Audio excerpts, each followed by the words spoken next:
మీ మోకాల నొప్పులకు ఎటువంటి సర్జరీ లేకుండా ఎపియాన్ పెయిన్ క్లినిక్ అందిస్తున్న అత్యాధునిక చికిత్స.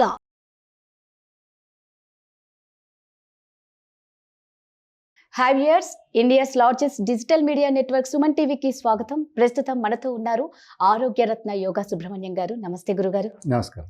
వామాకు అనేది అందరికీ తెలిసిన ఆకు. కొంతమంది ఇళ్లలో రెగ్యులర్ గా కూడా పెంచుకుంటూ ఉంటారు. కాకపోతే దానివల్ల చాలా ప్రయోజనాలు ఉన్నాయని విన్నాం, కానీ చాలా మందికి తెలియదు. ఒక్కసారి వాటి ప్రయోజనాల గురించి ఆరోగ్య చిట్కాలు చెప్పండి గురుగారు. సరే, ఈ ఆకుది వామాకు అంటారు, లేదా కర్పూరవల్లి అని అంటారు, కొన్ని చోట్ల కప్పరెళ్ళాకు అంటారు వ్యావహారికం. కర్పూరవల్లి ప్రకృతి, కప్పరెళ్ళ వికృతి. అంటే మనుషుల నోళ్లలో నాని ప్రకృతి వికృతి అని మనకు చూసుంటాం. పర్యాయ పదాల్లో ప్రకృతి వికృతులు అనేది కూడా ఉంటాయి. అయితే ఈ కర్పూరవల్లి ఆకు ప్రతి ఇంట్లో కూడా మన తులసి చెట్టు ఏ విధంగా వేసుకొని పెంచుకుంటామో ఆ విధంగా కుండీలలో ఎక్కువ మంది పెంచుకుంటూ ఉంటారు ఈ ఆకు. సో దీనివల్ల లాభాలు ఏంటంటే, ముఖ్యంగా వాతాన్ని తగ్గిస్తుంది శరీరంలో, తర్వాత కఫాన్ని తగ్గిస్తుంది, అత్యధికమైనటువంటి కఫాన్ని తగ్గిస్తుంది, కొంచెం పిత్తాన్ని పెంచుతుంది. ఇప్పుడు ఈ యొక్క అధికంగా తీసుకోకూడదు ఈ ఆకుని, మోతాదుని కరెక్ట్గా చూసి తీసుకోవాలి. చిన్నపిల్లల్లో రొంప ఎక్కువగా జలుబు చేసిన తర్వాత, ముదిరిన తర్వాత ఈ గట్టిగా వస్తూ ఉంటుంది, లిక్విడ్ లాగా వస్తూ ఉంటుంది ఆ వేస్టేజ్ అంతా కూడా. సో దాన్ని అది కరిగిపోతుంది ఇది కనుక వాడితే. లోపల ఉన్న నెమ్ము అంతా కూడా బయటకు వచ్చేస్తుంది. అదంతా కూడా గట్టిపడిన వ్యర్థ పదార్థం అంతా కూడా బయటకు వచ్చేస్తుంది. అయితే దగ్గుకు పనిచేస్తుంది. తర్వాత గొంతు బొంగురు పోయినప్పుడు కూడా ఈ ఆకుని నమిలి తింటే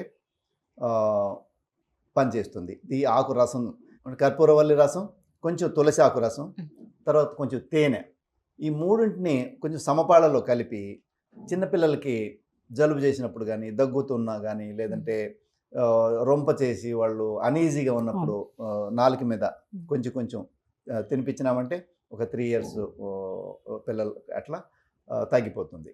పెద్దవాళ్ళు కూడా వాడుకోవచ్చు.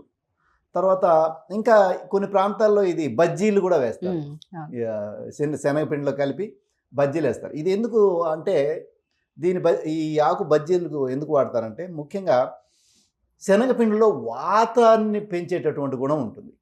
సో ఇది కలిసినప్పుడు ఆ వాతాన్ని తగ్గించేటటువంటి, అంటే బ్యాలెన్స్ అవుతుంది. ఈ మామూలు మిరపకాయలో పిత్తం అధికంగా ఉంటుంది, అందులో శనగపిండిలో వాతం ఉంటుంది. అంటే ఆ పిత్తం అన్నది వాతాన్ని బ్యాలెన్స్ చేస్తుంది. అదే ఒట్టి శనగపిండి వంటలు తిన్నామనుకోండి, వాతం పెరిగిపోతుంది. బంగాళాదుంప బజ్జీలు తినకూడదు, వాతం అధికంగా పెరుగుతుంది. ఎందుకంటే బంగాళాదుంపలు వాతం పెంచుతాయి, దుంప అట్ ది సేమ్ టైం శనగపిండి కూడా వాతాన్ని పెంచుతుంది. బజ్జీలు తినాలంటే మిరపకాయ బజ్జీలు కానీ, లేదంటే ఈ వామాకు బజ్జీలు కానీ తినాలి. సో దీనికి చాలా ప్రయోజనాలు ఉన్నాయి. మన రెగ్యులర్గా మనకు సీజనల్గా వచ్చేటటువంటి చాలా వ్యాధుల నుంచి మనం విముక్తి పొందొచ్చు మన ఈ యొక్క వామాకు వలన. ఈ వామాకు తీసుకుంటే మంచిదా, లేదా వాము కూడా తీసుకుంటే మంచిది అంటారా? ఓకే, ఇక్కడమ్మ ఆకు అనేది ఏమవుతుందంటే సత్వర ఫలితాన్ని ఇస్తుంది. అంటే క్విక్ యాక్షన్ ఉంటుంది.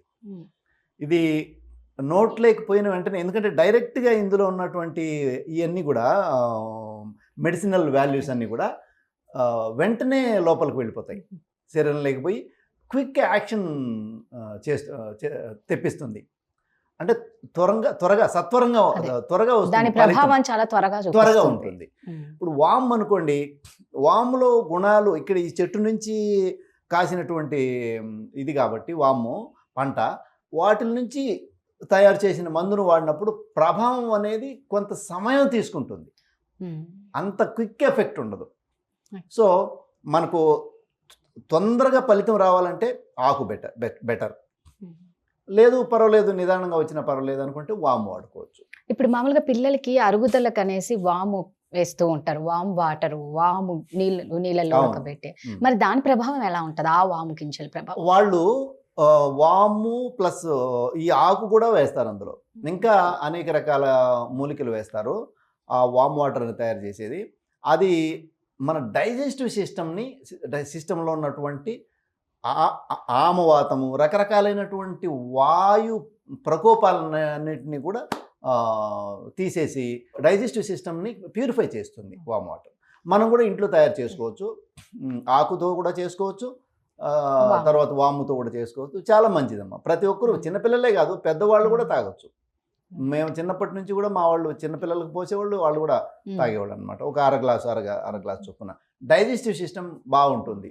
అంటే రోజు తీసుకోవచ్చు దీన్ని? రోజు అని కాదు కానీ అప్పుడప్పుడు, ఇప్పుడు మనము ఒక 15 డేస్కు ఒకసారి కానీ, లేదంటే అధికమైన సమస్య ఉన్న వాళ్ళైతే ఒక డోస్ని ఎంచుకొని ఒక స్పాన్ ఆఫ్ టైం, అది ఒక 20 డేస్ కానీ, 1 వీక్ కానీ, 20 డేస్ కానీ, 40 డేస్ కానీ వాడచ్చు. ఏదైనా సమస్య ఉన్నవాళ్ళు, డైజెస్టివ్ సిస్టమ్ అంటే అజీర్తి, గ్యాస్ ట్రబుల్ ఉన్నవాళ్ళు స్పాన్ ఆఫ్ టైం అయిపోయిన తర్వాత, బాగా అయిపోయిన తర్వాత ఎప్పుడైనా వారానికి ఒకసారో, నెలకు ఒకసారో, 6 నెలలకు ఒకసారో, వాళ్ళ ఇష్టం. ఎప్పుడైనా కొంచెం క్లీన్ చేసుకోవాలి, పొట్ట క్లీన్గా ఉంటే బాగుంటుంది అనుకున్నప్పుడు వామ్ వాటర్ కూడా తాగొచ్చు. పొట్ట ఆరోగ్యంగా ఉంటుంది. ఎందుకంటే వ్యాధులు అనేటివి పొట్ట ద్వారానే, అధికమైనటువంటి వ్యాధులు, ఎక్కువగా వ్యాధులు పొట్ట ద్వారానే వస్తాయి. సో పొట్ట ద్వారానే పోతాయి. సో పొట్టని మామూలుగా మనము క్లీన్గా ఉంచుకోవాలి ఎప్పుడు కూడా.